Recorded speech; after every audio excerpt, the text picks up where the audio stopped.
नमस्कार, बहुत स्वागत है आपका। ओंकार न्यूज देख रहे हैं आप और मैं हूं आपके साथ शाहनवाज मिर्जा। पूरा देश गणतंत्र दिवस को लेकर हर्षोल्लास के साथ मनाता हुआ नजर आ रहा है और पूरे देश के अंदर लगातार लोग जो है एक दूसरे को मुबारकबाद देते हुए नजर आ रहा है। आपको बताएं, झांकियां भी निकाली गई हैं और अलग अलग राज्यों में सीएम ने सीएम आवास पे झंडा रोहण किया है। आपको बताएं कि आखिर 26 जनवरी क्यों मनाते हैं और सब में पहले कहां पर और कब 26 जनवरी मनाई गई थी, तो इस खास रिपोर्ट से समझें।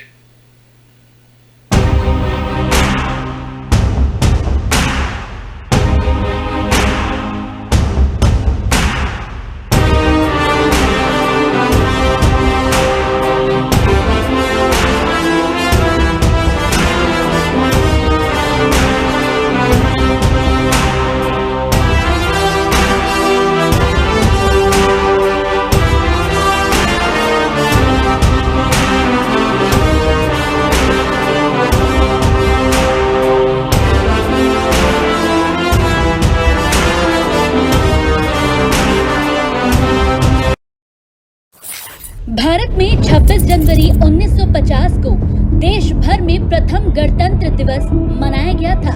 भारतीय संविधान भी इसी दिन लागू हुआ था। डॉक्टर भीमराव अंबेडकर ने संविधान की ड्राफ्टिंग कमेटी की अध्यक्षता की थी। 26 नवंबर साल 1949 को भारतीय संविधान सभा ने देश के संविधान को भी अपनाया था। 26 जनवरी 1950 को ही देश को पूर्ण रूप से गणतंत्र यानी गणराज्य घोषित किया गया था। गणतंत्र दिवस इसीलिए भी 26 जनवरी को मनाते हैं क्योंकि इसी दिन साल 1930 में भारतीय नेशनल कांग्रेस ने देश को पूर्ण रूप से आजाद होने की घोषणा की थी। पूर्ण स्वराज घोषित करने की तिथि 26 जनवरी 1930 को काफी महत्वपूर्ण माना गया और इसीलिए 26 जनवरी 1950 को भारत का संविधान लागू किया गया, जिसके बाद 26 जनवरी को गणतंत्र दिवस के रूप में घोषित किया गया और इस दिन को खास तरह से मनाया भी जाने लगा। तो वहीं आपको बता दें कि आखिर कहां और कैसे मनाया गया था पहला गणतंत्र दिवस। 26 जनवरी 1950 को दिल्ली में देश का प्रथम गणतंत्र दिवस सेलिब्रेट किया गया था। तभी गणतंत्र दिवस की पहली परेड भी आयोजित की गई थी। वहीं आपको बताते हैं कि आखिर कहां और कैसे मनाया गया था पहला गणतंत्र दिवस। 26 जनवरी 1950 को दिल्ली में देश का प्रथम गणतंत्र दिवस सेलिब्रेट किया गया था। तब ही गणतंत्र दिवस की पहली परेड भी आयोजित की गई थी।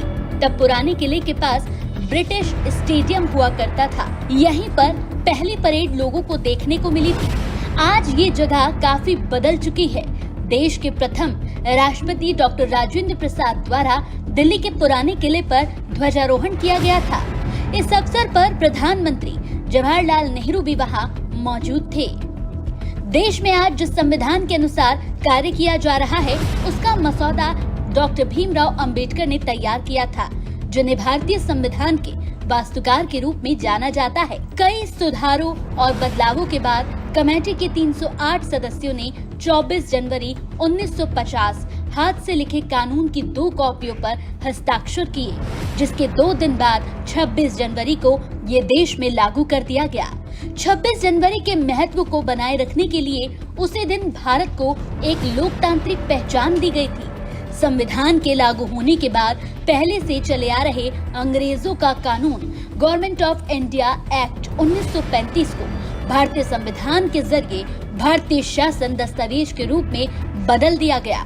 इसीलिए हर साल हम भारतवासी 26 जनवरी को गणतंत्र दिवस के रूप में मनाते हैं। गणतंत्र दिवस का कार्यक्रम आमतौर पर 24 जनवरी से राष्ट्रीय वीरता पुरस्कार पाने वाले बच्चों के नाम का ऐलान करने के साथ शुरू होता है, लेकिन इस बार ये 23 जनवरी को नेताजी सुभाष चंद्र बोस की जयंती से शुरू हो गया है। वहीं 25 जनवरी की शाम राष्ट्रपति ने देश के नाम संबोधन दिया और आज 26 जनवरी को पूरा देश गणतंत्र दिवस मना रहा है। तो वहीं पर आपको बता दें कि 27 जनवरी को राजपथ पर परेड निकाली जाती है। 27 जनवरी को प्रधानमंत्री परेड में शामिल होंगे और एनसीसी कैडेट के साथ मुलाकात करेंगे। वहीं 29 जनवरी को रायसीना हिल्स पर बीटिंग द रिट्रीट कार्यक्रम का आयोजन किया जाएगा। इस दौरान तीनों सेनाओं के बैंड शानदार धुन के साथ मार्च पास्ट करते हैं। इसी के साथ गणतंत्र दिवस का कार्यक्रम समाप्त होता है। ब्यूरो रिपोर्ट, ओंकार न्यूज।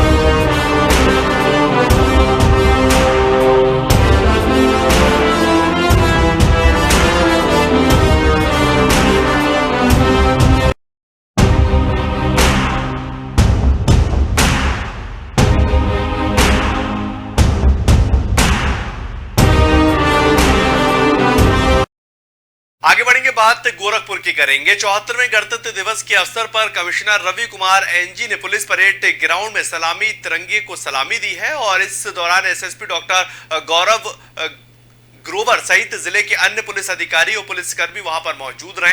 74वें गणतंत्र दिवस पर गोरखपुर पुलिस विभाग की तरफ से कमिश्नर रवि कुमार एनजी को मुख्य अतिथि बनाया गया था और सलामी के बाद सांस्कृतिक कार्यक्रम भी आयोजित किए गए, जिसमें सभी ने बढ़ चढ़कर हिस्सा लिया और हर्षोल्लास के साथ गोरखपुर के अंदर भी पुलिस लाइन परेड ग्राउंड में इस कार्यक्रम को आयोजित किया गया, जहां पर कमिश्नर ने तिरंगे को सलामी दी है। आपको जानकारी दें कि गोरखपुर में एक बड़े पैमाने पर हर्षोल्लास के साथ ये गणतंत्र दिवस का पर्व जो है मनाते हुए नजर आए हैं और तस्वीरों में आप देख सकते हैं किस तरह से जो कमिश्नर वो तिरंगे को सलामी देते हुए नजर आ रहे हैं और कई बड़े अधिकारी जो है वहां पर मौजूद रहे हैं।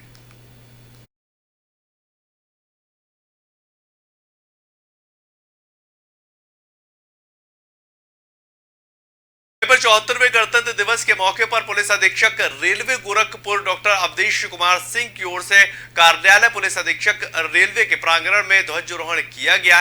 गणतंत्र दिवस के संकल्प को पढ़कर वहां पर मौजूद सभी कर्मचारियों को शपथ दिलवाई गई है और इस मौके पर सभी गणमान्य लोग जो है वहां मौजूद रहे, यानी पूरा देश हर्षोल्लास के साथ जो है इस पर्व को मनाता हुआ नजर आ रहा है। तो वहीं पर गोरखपुर में पुलिस अधीक्षक रेलवे ने सलामी दी, यानी कि जो ध्वज है, जो झंडा है, उसको सलामी देते हुए नजर आए।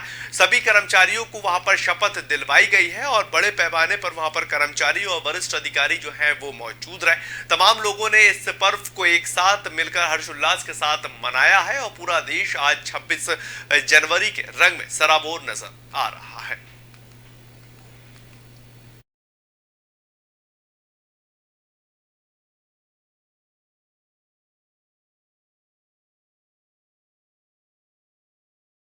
बात करेंगे समाजवादी पार्टी के पूर्व मंत्री और जसवंत नगर से विधायक शिवपाल यादव फिरोजाबाद एक शादी समारोह में पहुंचे, जहां उन्होंने सभी देशवासियों को गणतंत्र दिवस की शुभकामनाएं दी हैं। वहीं पर पठान फिल्म और धीरेन्द्र कृष्ण शास्त्री के हिंदू राष्ट्र बनाने पर मीडिया से बात करते हुए वो नजर आए। उन्होंने कहा कि गणतंत्र दिवस पर सभी को शुभकामनाएं देता हूं। गणतंत्र दिवस 26 जनवरी को मनाया जाता है और हमारे देश का ये एक महत्वपूर्ण पर्व है। हमारा देश आजाद हुआ था और उसके बाद संविधान बनाया गया। जो हमारा संविधान है वो दुनिया के संविधान का निचोड़ बना है। पठान फिल्म को लेकर भी उन्होंने अपनी बात रखी। उन्होंने कहा कि जिसका कई जगह विरोध किया गया है और कई जगह फिल्म के शो को बंद करना पड़ा, जब सेंसर बोर्ड से वो पास हो गई, फिर विरोध क्यों कर रहे हैं और किस बात का विरोध किया जा रहा है। इस सवाल के जवाब में भी उन्होंने कहा कि जब सेंसर बोर्ड ने उसको पास किया है तो सेंसर बोर्ड ने स्वीकृति दे दी है। अब सेंसर बोर्ड ने जब स्वीकृति दे दी है तो इसके ऊपर दूसरा कोई भी विचार नहीं करना चाहिए और इसका विरोध करना भी गलत है।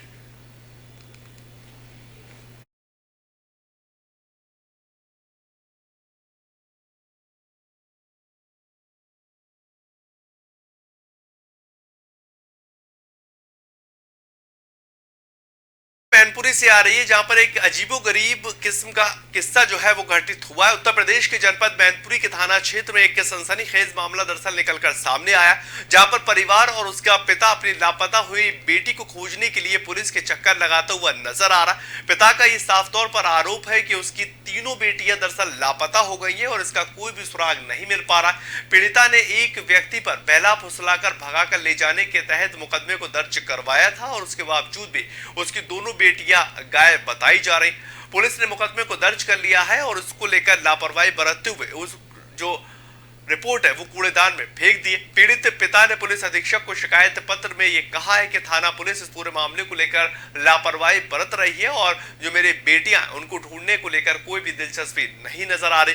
आरोपियों पर कठोर से कठोर कार्रवाई की मांग करते हुए उन्होंने एसएसपी को पत्र सौंपा है।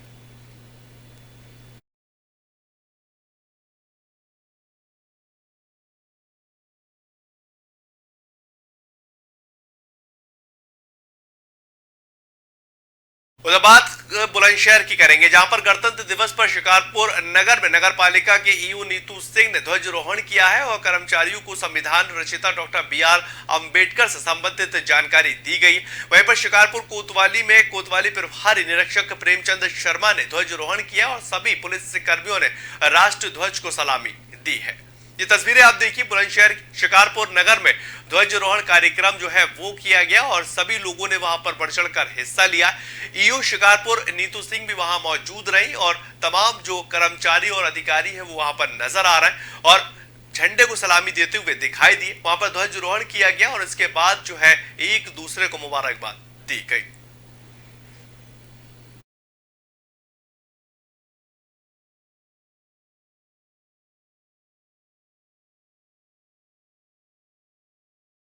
खबर मुरादाबाद से है। मुरादाबाद के गल शहीद स्थित दरगाह स्वतंत्र संग्रामी सेनानी नवाब मज्जू खां की दरगाह पर आज मुरादाबाद एडीएम सिटी आलोक वर्मा पहुंचे, जहां पर उन्होंने स्वतंत्रता संग्राम सेनानी नवाब मज्जू खां की दरगाह पर चादर चढ़ाई। इसके साथ ही जनपद वासियों को गणतंत्र दिवस की मुबारकबाद दी गई और शहीद वतन मेमोरियल कमेटी के अध्यक्ष वकील रशीद ने इस मौके पर एडीएम सिटी को राष्ट्रपति के नाम एक ज्ञापन भेजा। ज्ञापन में ये मांग की जा रही है कि मुरादाबाद के अंदर नवाब मज्जू खां के नाम से एक यूनिवर्सिटी बनाई जाए और इसके साथ ही इनमें एक पक्का गेट भी लगना चाहिए।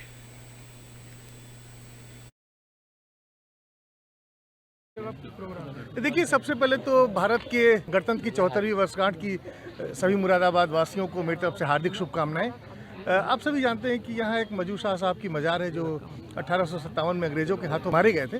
उन्हीं को श्रद्धांजलि देने के लिए हम लोग यहाँ आए हुए हैं। एग्जैक्टली उनका एक ज्ञापन दिया गया है, कुछ उसके रिकंस्ट्रक्शन के लिए और ब्यूटिफिकेशन के लिए दिया गया है।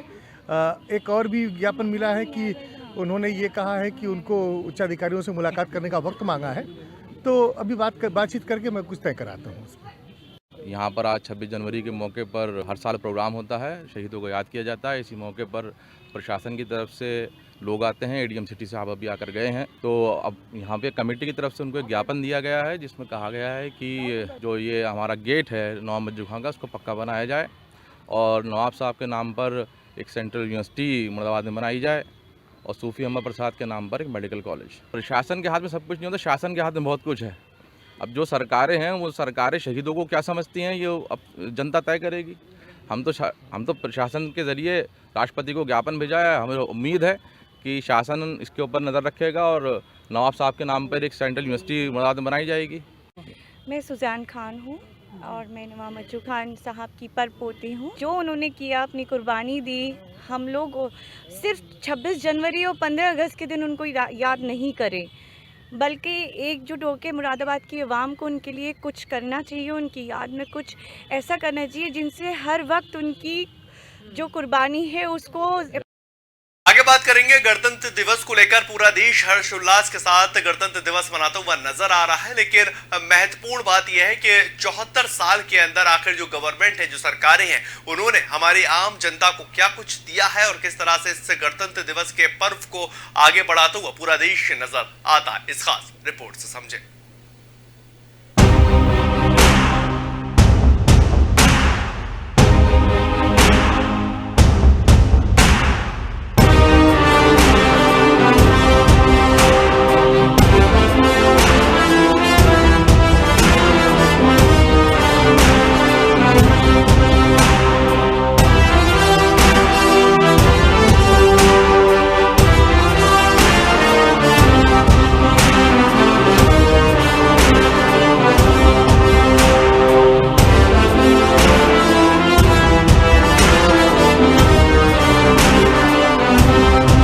कर्तव्य पथ की यात्रा में हमने तमाम मुश्किलों का जिक्र किया, हमने सभी चुनौतियों का डटकर सामना भी किया, लेकिन आज भी जब देश के अंदर ये आवाजें उठने लगी तो कुछ लोगों को डर लगने लगा। लोकतंत्र में अपनों के बीच डर की बात अगर एक नैरेटिव सेट करना नहीं है या प्रोपेगेंडा नहीं है तो फिर सरकारों को सोचना ही होगा कि किसी को डर और भय क्यों लगता है। जब अवसर की समानता और योजनाओं का लाभ सबको एक समान मिलना तय है तो फिर ऐसी आवाजें चर्चा का विषय क्यों बन रही है, ये बड़ा सवाल है। हर नागरिक को लैंगिक भेदभाव, जाति, पंथ निरपेक्ष होकर सह अस्तित्व के भाव के साथ जब जीवन जीने का हक मिला है तो फिर बढ़ते भारत में ये बातें क्यों उठ रही हैं? आखिर राष्ट्रवाद के विचार को इस देश में संदेह के घेरे में क्यों रखा जा रहा है? क्या देश को ये नहीं पता कि जिधर हमारे कदम आगे बढ़े हैं उधर पड़ोसी भी देख रहे हैं? विरोध और नफरत की वशीभूत होकर भारत के टुकड़े करने की हसरत पाले लोग आज अपने हुक्मरानों की कारस्तानी के चलते यहाँ आटा और चावल के लिए दर दर की ठोकरें खा रहे हैं और धर्म के नाम पर भारत के जिस क्षेत्र पर जबरन कब्जा करने के लिए लोगों को भारत के खिलाफ सरगर्म करते रहे, आज उन्हीं वादियों से भारत के साथ जुड़ने की आवाजें आ रही हैं। इन आवाजों के मर्म को समझिए। सीमा पार के लोग भी भारत के गणतंत्र के मूल्य को समझ रहे हैं और भारत के विकास के साथ खुद के जोड़ने की हसरत रख रहे हैं, क्योंकि भारत परंपरा के साथ आधुनिकता के हर पहलू को समेटकर दुनिया को राह दिखा रहा है। न वामपंथ और न ही दक्षिणपंथ, भारत अब इन सब को इनके मानकों में समेटकर अग्रणी हो रहा है। इसलिए लोकतंत्र में गणतंत्र की यात्रा मंगलमय ही रहेगी, लेकिन इसमें कहीं विराम और विश्राम की गुंजाइश नहीं है, क्योंकि अभी हम देश में शिक्षित लोगों की संख्या बढ़ाकर 90% से अधिक करना है। बेरोजगारों की फौज को कम कर हर युवा हाथ को उसकी योग्यता के अनुसार काम से जोड़ना है। महिलाओं को उनका पूरा हक दिलाना है ताकि उनके सपने का भारत 21वीं शताब्दी की बड़ी हकीकत बन सके। इंडस्ट्रियल ग्रोथ के साथ किसानों की आय दोगुनी करना अब भी एक चुनौती है, हालांकि ये सपना हकीकत में तब्दील होने की कगार पर है। जरूरत इस बात की है कि भारतीय संसदीय प्रणाली में हम सड़क से लेकर संसद तक सिर्फ एक लक्ष्य के लिए संघर्ष करते दिखें, और वो है दुनिया के विकसित देशों की कतार में अव्वल खड़े रहना। ऐसा तभी हो सकता है जब 135 करोड़ से ज्यादा की आवाम में सबको विकास के लिए समान अवसर मिले। हमारे सपनों को साकार करने की प्रेरणा हमें जगानी होगी, क्योंकि अब हम रुक नहीं सकते। दुनिया को शांति से जीते हुए देखना है और हमें जागना होगा। शायद यही समय की मांग है। ब्यूरो रिपोर्ट, ओंकार न्यूज।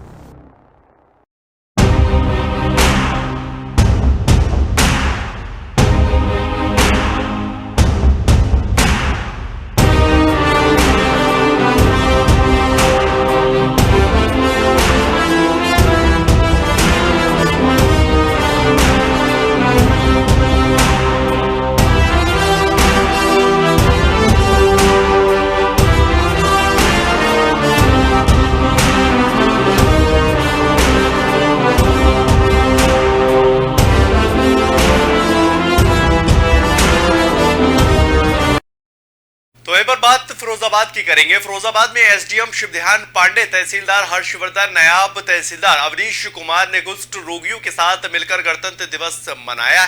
आपको बताते चले कि राष्ट्रपिता महात्मा गांधी की प्रतिमा पर माला पहनाने के बाद पूजा अर्चना भी की गई और इस मौके पर कई और लोग भी मौजूद रहे हैं। देख रहे हैं जहां पर महात्मा गांधी की प्रतिमा पर माला जो है वो चढ़ाई गई है और मंदिर में पूजा कर राष्ट्र ध्वज जो है वो फहराया गया। दरअसल 74वां गणतंत्र दिवस पूरा देश मनाता हुआ नजर आ रहा है और उसी कड़ी में ये तस्वीरें, बेहद खूबसूरत तस्वीरें, जहां पर कई आला अधिकारी जो है वो मौजूद रहे और साफ तौर पर आप देख सकते हैं कि महात्मा गांधी की प्रतिमा पर पहले माला चढ़ाई गई और उसके बाद मंदिर में पूजा कर राष्ट्र ध्वज फहराया गया।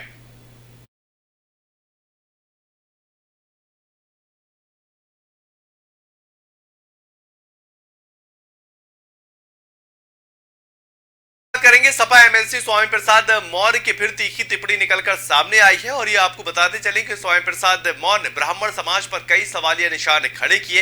रामचरितमानस पर की गई टिप्पणी पर स्वामी प्रसाद मौर्य ने कहा कि सिर्फ जाति विशेष के लोगों के द्वारा ही विरोध किया जा रहा। एक निजी कार्यक्रम में शिरकत करते हुए रायबरेली पहुंचे स्वामी प्रसाद मौर्य ने अपने बयानों पर अड़े रहे और लगातार जिस तरह के उनके बयान निकलकर सामने आ रहे हैं वो दरअसल विवादित बयान माने जा रहे हैं।